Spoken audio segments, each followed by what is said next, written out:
Hello friends, and welcome to the Hanged Man in the Moon. I have something special for us. I have count them, two Minchiate decks. And I'm going to do a walkthrough of them. Now, these are both Minchiate decks from Bologna. They're both from around the same time. They're both from the 18th century, probably from like around 1775 or thereabouts. But one of them is from the Anima Antiqua series from Lo Scarabeo, and one of them is a Kickstarter, so an independently produced product. Fair warning, I do not know all that much about Minchiate. I know a little bit. I know enough to get myself into trouble, but I'm not a Minchiate expert. I don't read frequently. I've never actually really read Minchiate decks yet. I've put that on my list for one of my in-depth studies after I do maybe my Thoth study. I'm thinking of doing a Thoth year next year.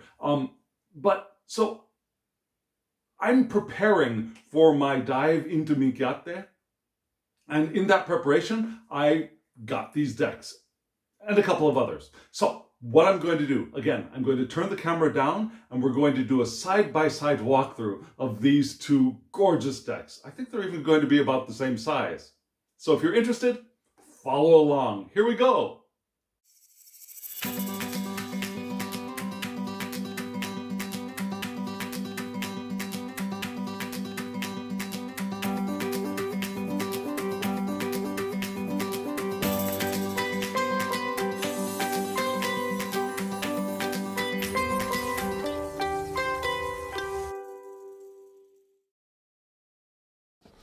Friends, we are back and we're facing the decks, and you can see on the left is the Kickstarter, and it's called Tarot Minchiate al Leone di Giorlamo.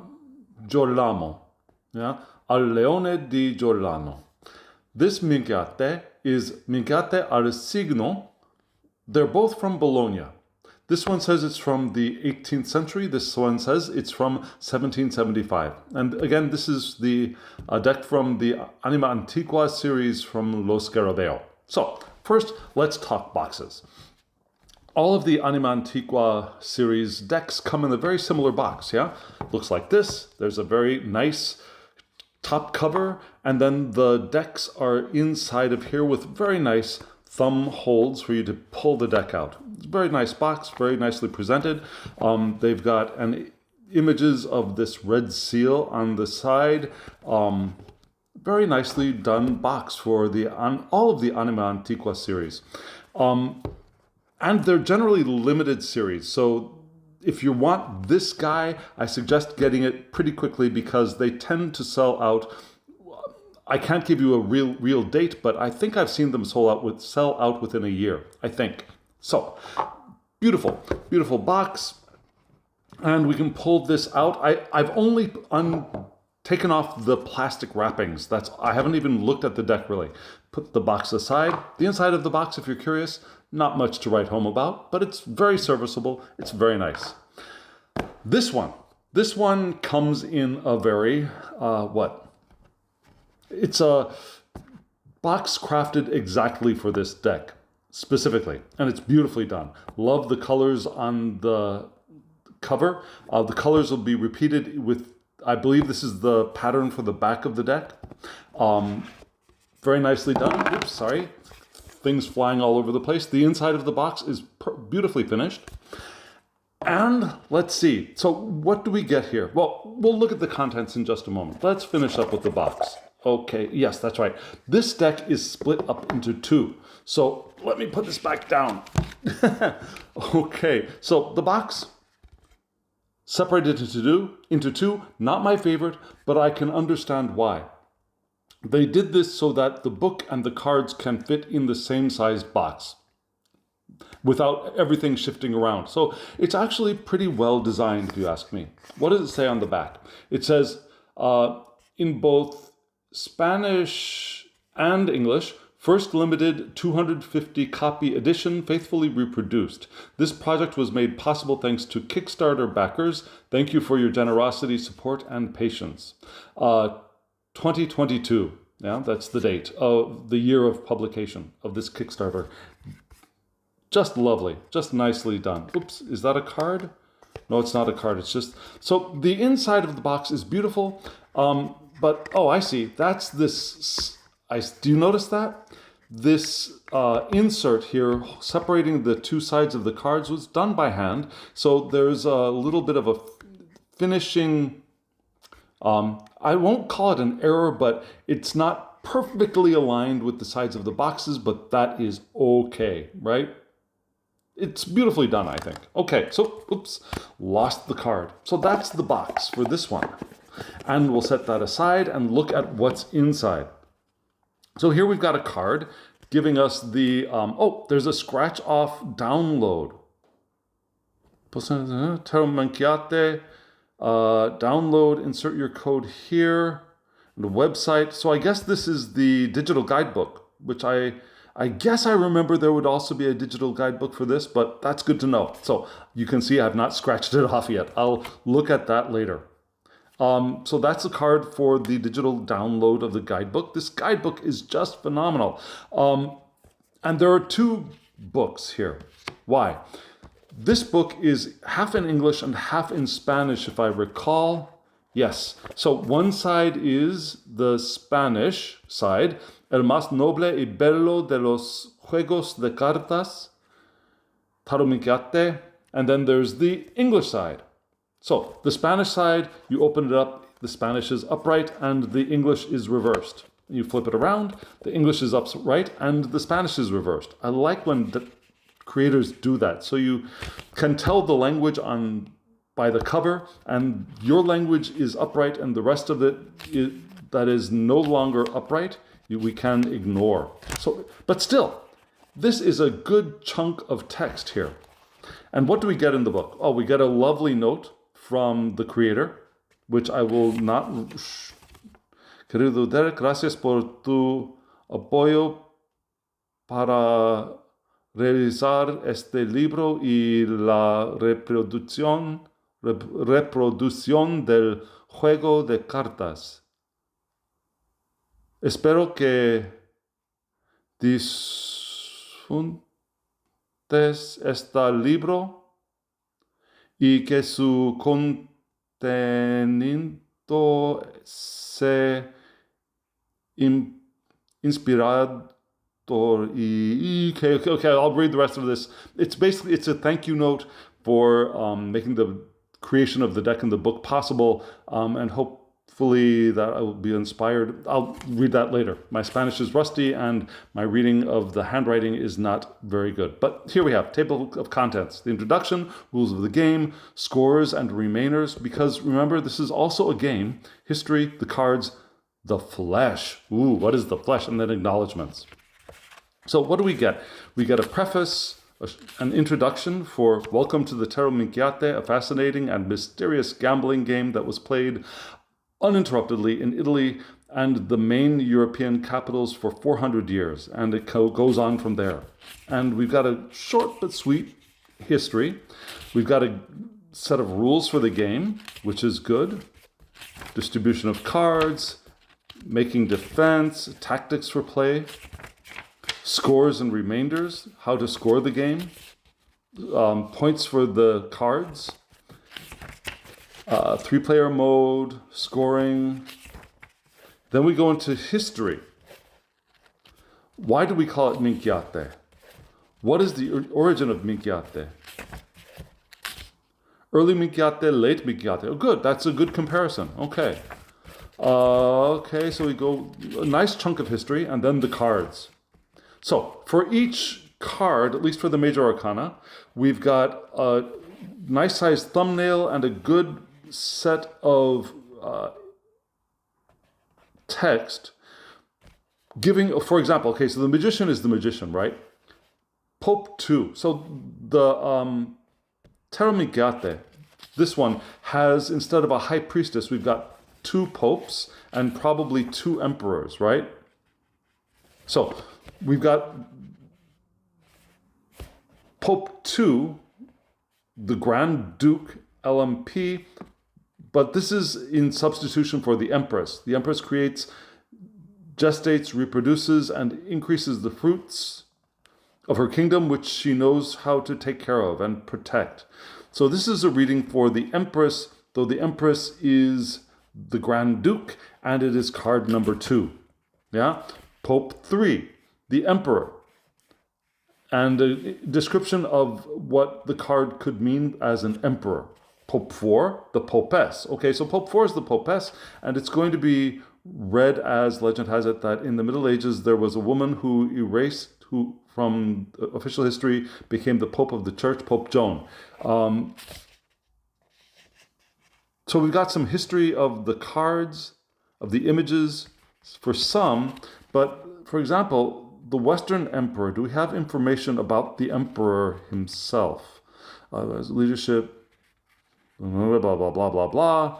Rules and order, he has, let's see, like all popes, he is a low card but very valuable. Without it, it is impossible to make the versicola of the popes. If you don't have the emperor, even if you have, okay, so information about playing the game, some information about associations with the card. So I don't want to go into this whole thing too deeply, but you'll notice that the cards are reordered. For example, let's see, time, which would be the Hermit, right, is in spot number 11, right before the Hanged Man in 12.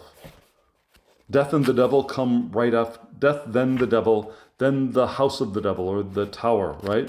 So the order of the cards is different from our standard tarot. And we've got, zodiacal cards here.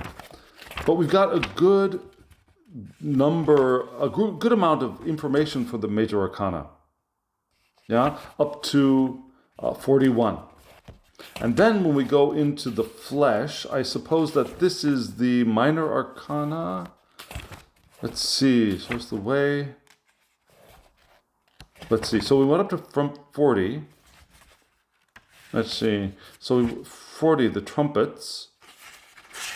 And then the Fool, which would be 41. Well, it'll be numberless card, but 41, I suppose. Here we have the trumpets, the world, the sun, the moon, the lion.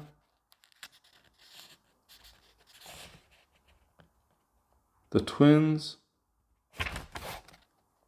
faith, Pisces, Cancer, the devil. Okay, so we're going back through the major arcana. Temperance, the Popess, the Emperor, the Queen Lucia, the Magician, in reverse order. Okay. So, let's see. 40 prostitutes of the city of Florence. Excuses in the author's stanza. Forced already by so many friends with sweet number 1, 2, 3, 4, 5, 6, 7, 8, 9. So I'm not really sure how to read this book yet, and I'm not going to sit here and try and figure it out in front of you. But you've got a good chunk of information here. Let's see. This is a playbook, I believe. So forms for scoring games, scores,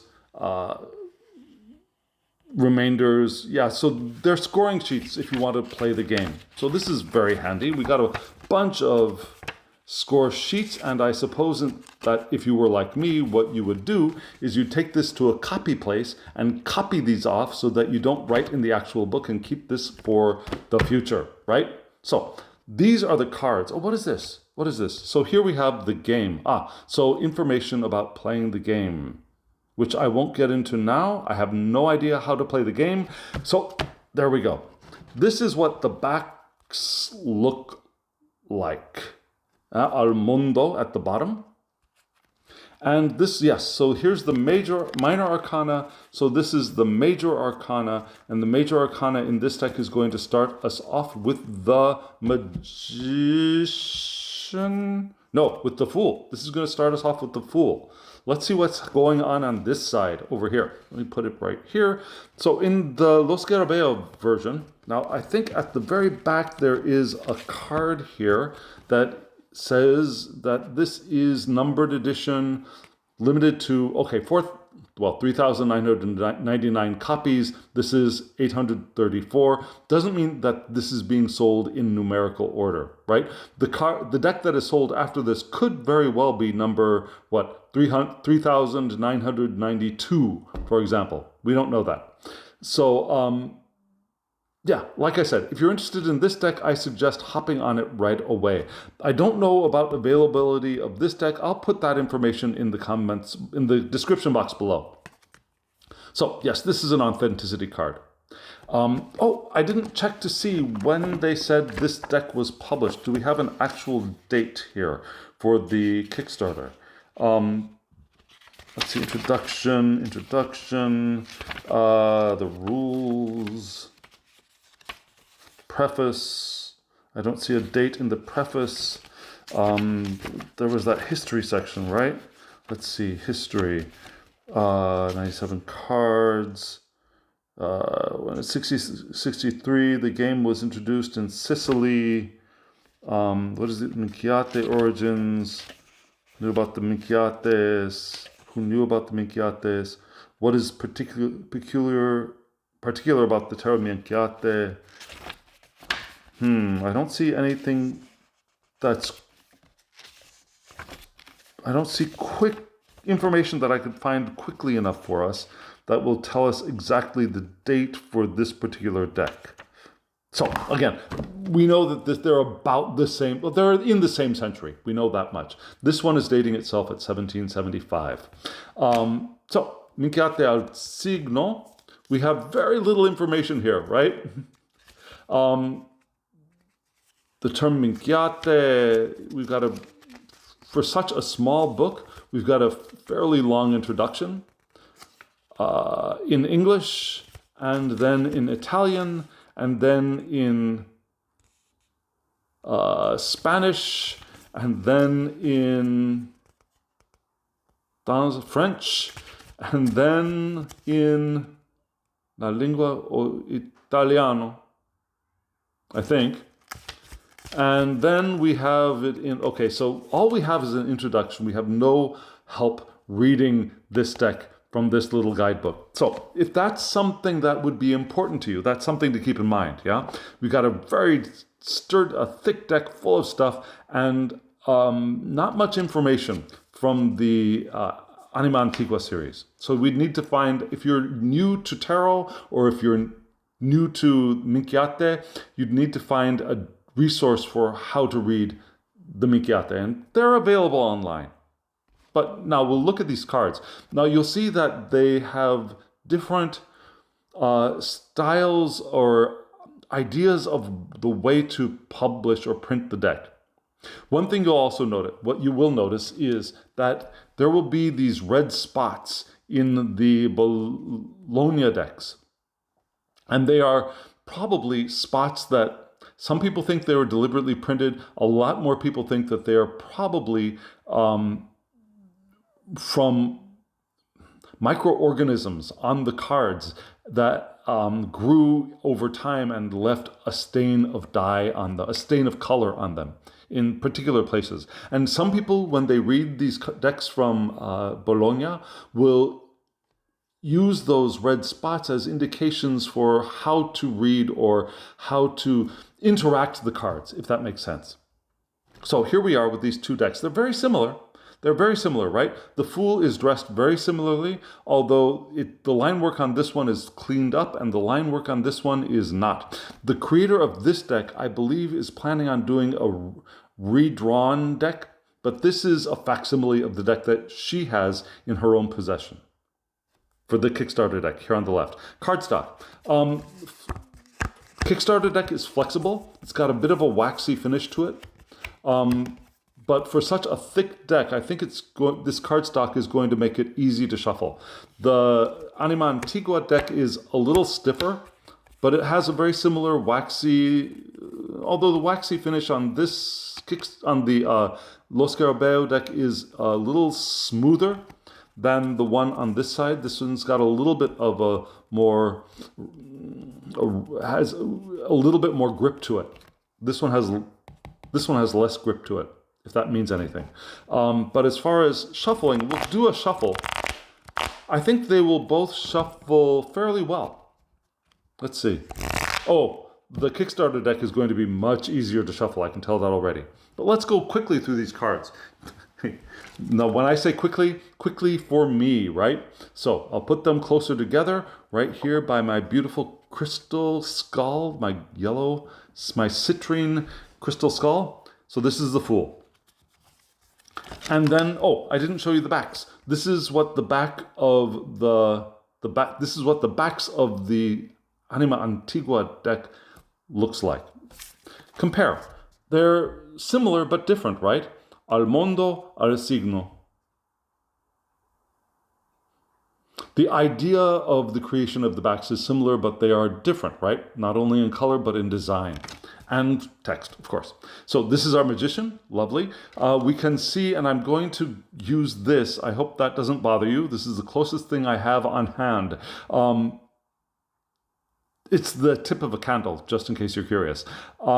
So we have stuff on the table for the magician. We got these red spots here on the table as well as on the legs and in the sky. No red spots in the, well, some red spots here at the bottom from the Kickstarter deck. It almost looks like a computer mouse to me. I'm just saying. Okay, so the magician. And then we go on to the first Duke, which is the Empress in number 2, placement number 2. Interesting. Okay, so we do notice some differences already, right? She's holding a bird in this one and definitely looking female in this deck. This deck, probably female, but a little less gendered. Just a smidge less gendered in this deck than in this one, right? And this Duke number, what number was that, Duke? Duke number 2, I think is what it said. Let's see, let me just get a little taste of what this says. Yeah, Grand Duke. Okay, just the Grand Duke. Yeah, this Grand Duke is holding the sphere of a scepter and an orb of power, right? And then we have, yeah, the Lo Scarabeo deck has much thicker feeling, a little thicker feeling cardstock. Now, these two Emperors, which are actually card 3, of course, these two Emperors, I'm going back to my book, yeah, Emperor of the West, are very similar. This guy looks older, right? But they're both holding their spheres of power. They're both holding their scepters. And those spheres of power, especially in this one, will make it a little perhaps easier. No, never mind. I was going to say it's going to make it easier to remember that this is the Emperor and the one before was the Empress because of the spheres. However, the next card also has a sphere. So we'll have to remember these numbers, that they're numbered differently, but still. Empress, Emperor, Grand Duke, the Emperor of the West. Here we go for the Emperor of the East, which is the High Priestess or the Popess. And you will see that, again, in this side, the Emperor of the East looks much more feminine to me than this one. Do you see that? Do you see the more female, I shouldn't say feminine, more female presenting face on this side than on this side? They both have birds on them, on the orbs instead of a cross, which is interesting. That'll probably help for memory. And then we move right into the Love card, which is this is instead of the Pope. Pope 5 is the Love card. So this is confusing. This looks like the Lovers. You'll notice this. We've got red spots here and red spots here. Both have Cupids, a little bit more fleshed out Cupid, a little bit more svelte Cupid on the left in the Kickstarter deck. Interesting how the colors are on the sides of the cards in this deck are so... It's just less cleaned up, right? The deck from Lo Scarabeo is much more cleaned up. The Kickstarter deck is less cleaned up. So we got smudging here, which is interesting. We got a very antique looking feel to it. All of those spots in there. They're so... I think it's cool. I think it's interesting. And here we are with Temperance, right? Being card number 6. But it is clearly Temperance. And again, the Lo Scarabeo line work is clearer, but this is more facsimile-like. It's less cleaned up. So they both have their own places, I believe, in my library. Interesting. Very similar, right? Line work is different on the columns. Vertical lines here, horizontal lines there, but very similar and yet slightly different. The hair on this side I like a little bit better than the hair on the Lo Scarabeo deck. It's interesting. Is she sitting? Is she stepping up onto this dais? It's an interesting thing, right? And then we have, what is this? Justice. Justice is 8. So Temperance was in a very odd place, but Justice is in place number 8, which is cool, easier to remember. You notice that this blue here filling in the chains holding up the vessels for the balance, right? Okay, so the Wheel of Fortune. We got people on the sides of the wheel and a kind of donkey-headed human on the top. Reminded me a little bit of Bottom from Midsummer Night's Dream, but and okay, so holding an orb, holding a bird. Reminiscent of that card 2, right? Here, holding the bird, opposite hands, but interesting, right? Okay, so then we have what's after this would be the Wheel of Fortune. Then we have the Chariot in place number 10. Now interesting, does this form look female to you or male to you? This form looks kind of male, this form looks female to me. How about you? Let me know in the comments below. What do you see when you see these two forms? Do they both look female? Do they look differently gendered? Interesting. And the Old Man, otherwise known as perhaps the card for Time or the Hermit. Interesting, we've got an elk behind this guy here and an arrow piercing what looks like a banner up on top. The next is one of my favorites. We got the Hanged Man, and they're both holding, well, clearly look like coins to me. These don't look like coins. They look like something else. They look like discs with, I don't know, they don't really look like coins to me. They don't look like bread. I don't know what they look like, but I know that they don't look like coins to me, whereas these clearly look like coins to me. And it's not uncommon to have the Hanged Man having upturned bags of coins reminding us of Judas who betrayed Christ for bags of silver, right? Giving us that idea of traitor or betrayal. But here, and look, we've got, instead of rope, this clearly looks like a snake to me, holding up one leg of the Hanged Man with the legs in the shape of an upside down 4. Got the same leg shape. This is probably still a snake, but it doesn't have to be a snake. This could just be a band of ribbon or rope. Whereas it really looks like a snake on the Kickstarter side.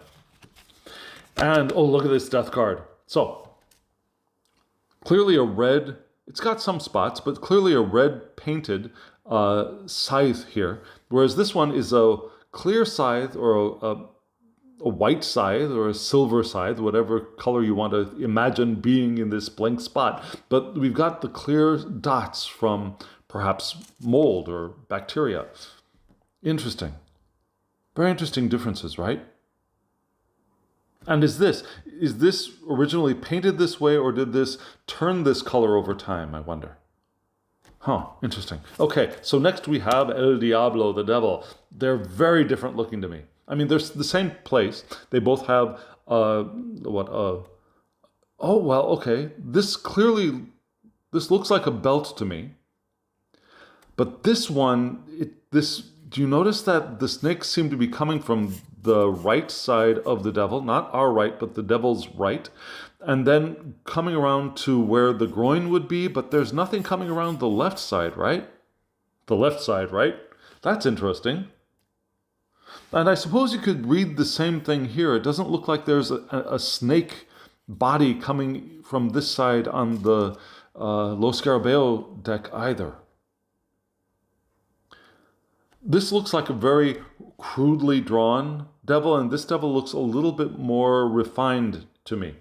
Refined in drawing style, if that makes sense. And here we have the God house, the house of the devil. There's no name on the card, so we can call it whatever the heck we want to. And that's card 15 instead of 16, right?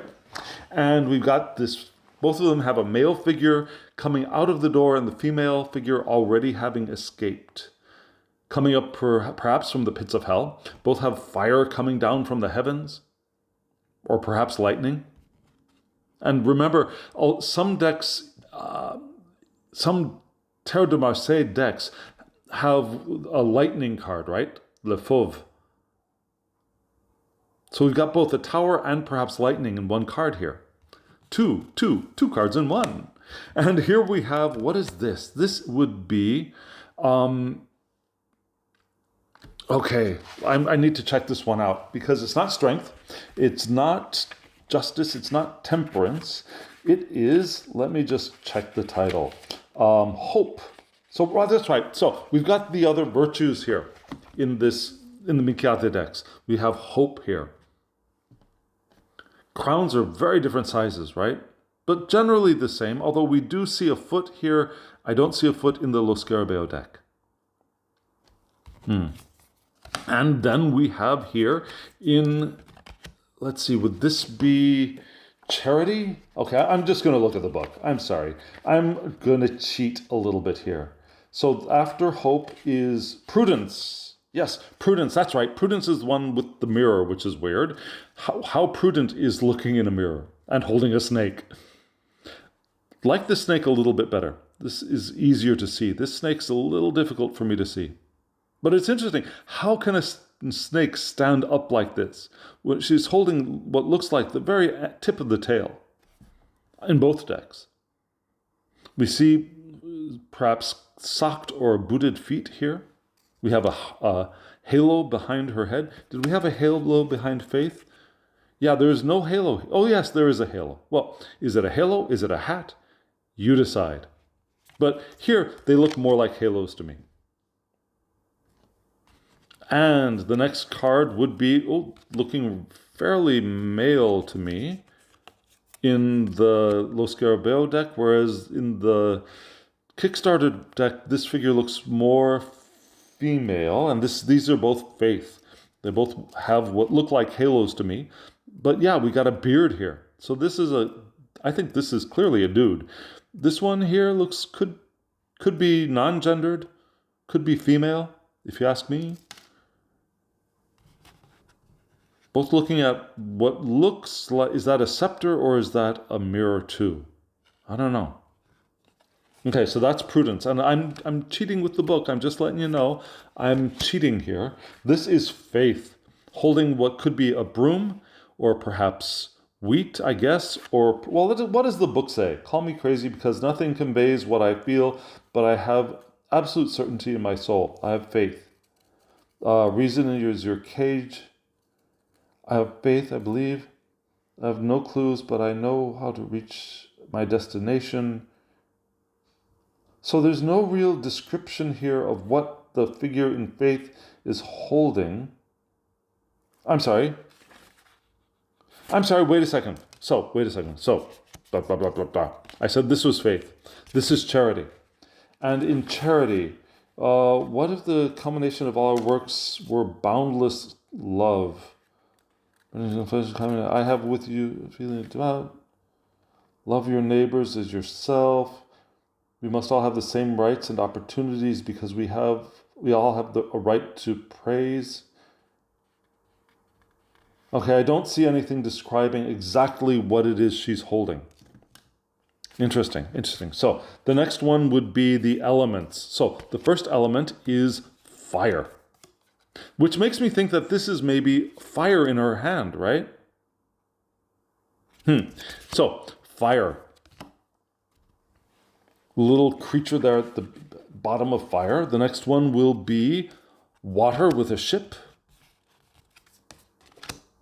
Very similar looking, although we can see the detail on this. Well, this animal's at the stern of the ship, right? Not on the bow. It's not a bow figurehead. It's an animal sitting up here. Also very interesting. Sails.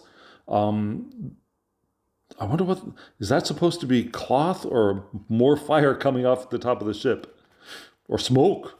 I don't know.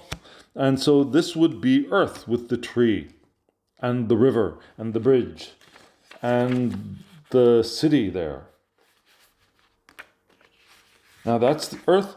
So the last one would be air. And in the air card, we have birds in the air, we got stars, and we've got a little creature licking. Well, okay, no, I don't know what this creature is doing, but very interesting creature. Especially this one. This tail is very, very interesting. What is that? I don't know. I have no idea what these creatures are. So, what comes after water? Then we have the zodiacal signs, beginning with, interestingly enough, Libra, right? See the balances for Libra? A lot of red spots, especially in this deck from Lo Scarabeo. But the spots are bigger here, though fewer, in the Kickstarter deck. I like both of them. I'm really glad that I have both of these in my library. And so this one would be Aquarius, maybe? Let me check.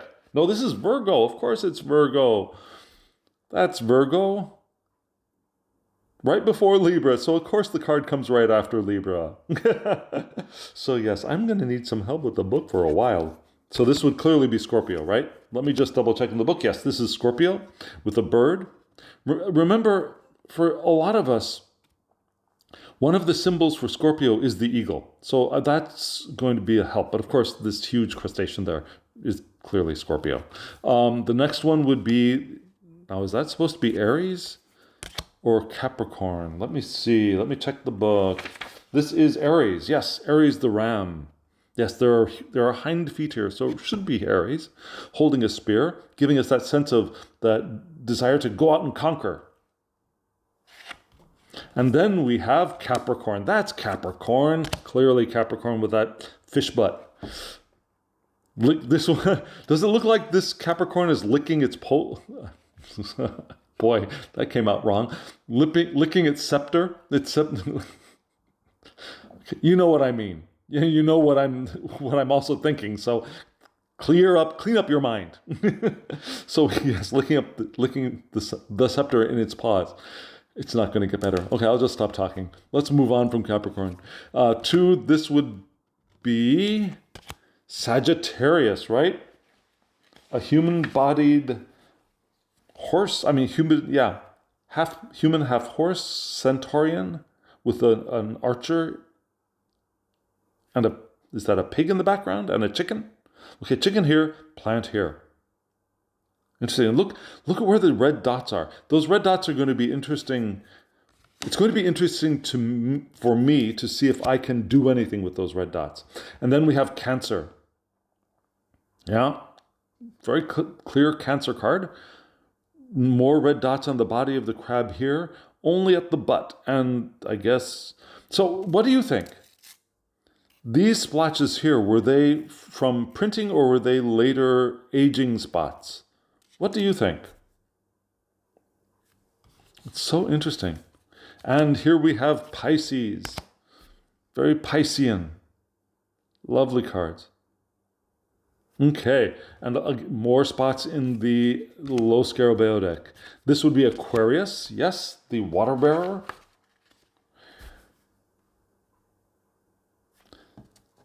These guys look a little bit different, right? It looks like this guy's whistling out of the side of his mouth. This guy's kind of giving a little bit of shade to whoever's sitting off to the side. And maybe that's a way to read this, yeah?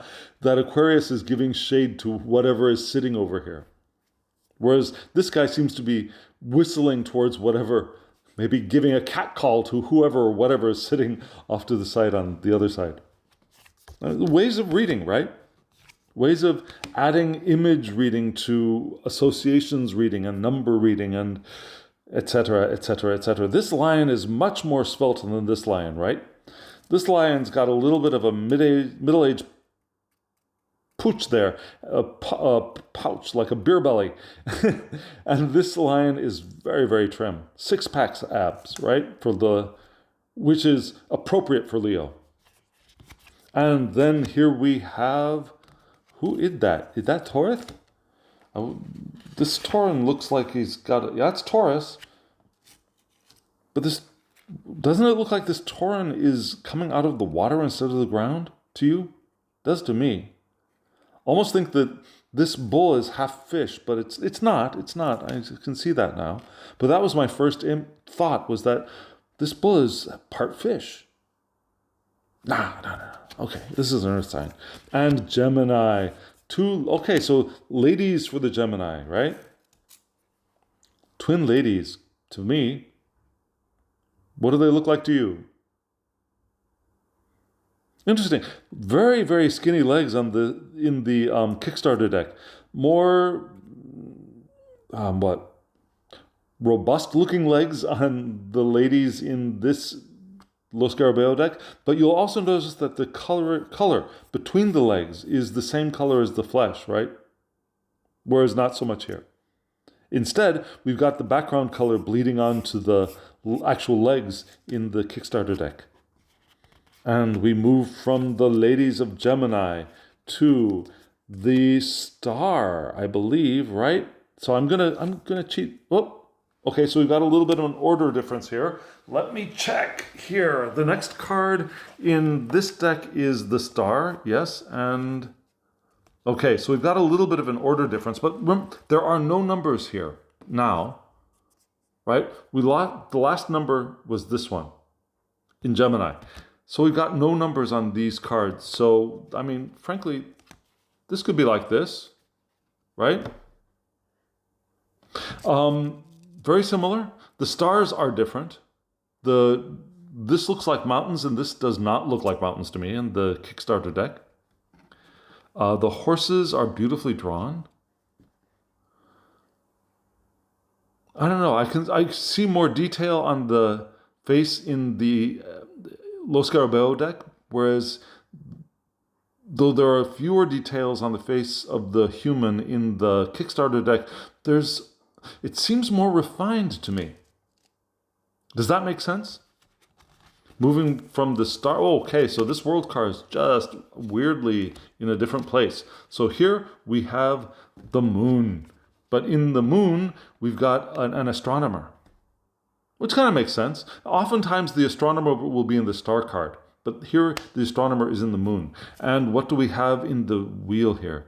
We have 1, 2, 3, but then here's 4, 5.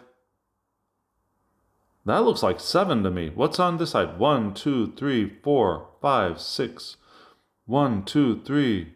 Oh, no, 4. I see 4, 5, 6. Okay. 6, except for you'll notice that the number, that often happens with Tarot de Marseille. The 6s and 7s, this I should be on this side of the V to be 6. That's what got me confused.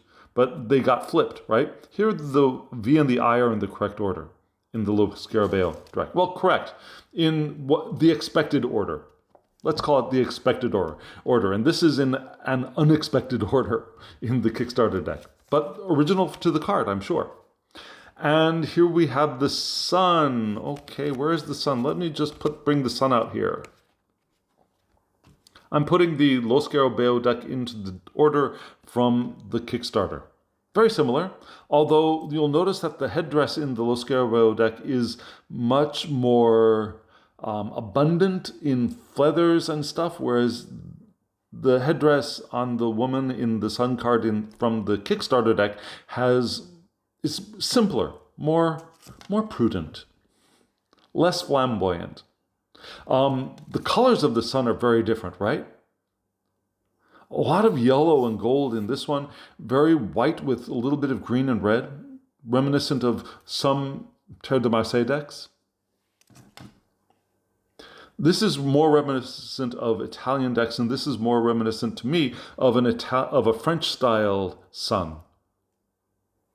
Does that make sense to you? The castles are different too. Look at the very different castles.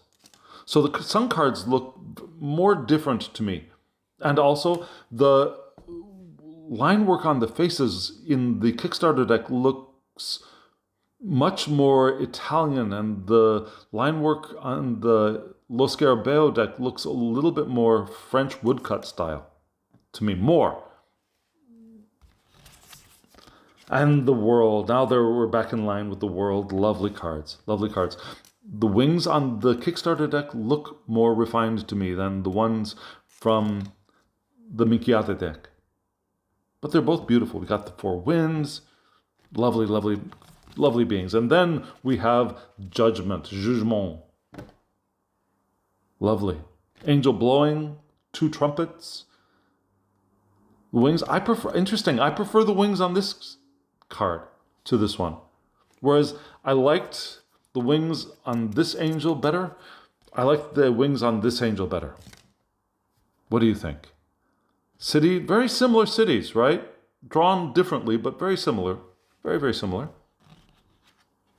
And here we go. Okay, so here's the minor arcana with the aces to the, let's see, I wonder, well, we'll see. Aces of cups, beautifully done. And then, oh, look at that. So they're very similar, the twos. Typically, we have a very ornate cup on the ace, but then when we go to the twos, we've got more simplified cups, but though they are more simplified in both decks, they are more ornate than an average Terre de Marseille deck, right? Notice all the dots, the red dots on this side, the Kickstarter side.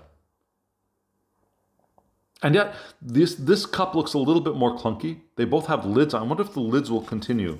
Looks like it. Okay, so oftentimes at the bottom of the 2 of cups, there will be information about the printer, but here it's on the 3, right? Carte fine in Bologna, carte fine.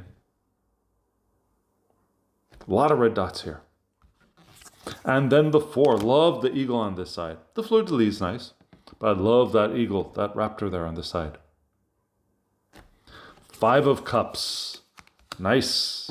Very nice. And so it's very clear that the lids on all of these cups are going to continue probably through the 10. No numbers on the small cards, right? At least not in the cups. 6, love that line of dots here in between, because oftentimes there will be, in Terre de Marseille decks, there will be some floral thing separating the 2 rows of cups. Does that make sense to you? Whereas there's no floral decoration, however, we've got bacterial, perhaps, decoration that has arisen of its own accord in the Kickstarter deck. Here we have the 7, so there are 3 above, 3 below, and 1 in the center. 8 of cups. Interesting. Looking a little bit like a 9 of cups, right? Which means that the 9 of cups is going to be, yeah, very standard positioning for the 9 cups. Now, I wonder, is there going to be one large cup at the top like there are in Terre de Marseille 10s of cups? No, there is not. Okay, so we've got a different style. But you'll notice that the cups are ordered and positioned in exactly the same way in both decks. And let's see, do we have a, yes we do. So we've got a page of cups, valet, very female looking valet of cups. I wonder if the valets of swords and wands are going to be more male presenting. Oh, look at this. Okay, so this is the image from the cover of this deck, right? The Knight of Cups, and looking a little bit like a Capricorn body to me, a little bit, maybe, I don't know. But very similar. It's interesting that this face is so blurred, whereas, well, of course, this is redrawn a little bit. This deck is more cleaned up. And here we have the Queen of Cups looking lovely. Layered skirts, 3 layers of skirting. Crown, cup with cup growing stuff out of it, right? Oh, this cup also had a plant growing out of it. Ah, okay, so look at that. So the plant, cup separate in the ballet. In the knight, we've got 1 plant in the cup. In the queen, we've got 3 sprouts coming out of the cup. I wonder what's going to happen with the king. Let's take a look. Okay, an even more perhaps developed plant in the King of Cups. Very interesting. Okay, so here we have, so let me just pause here and put these back in an order, in the same order. Just a second.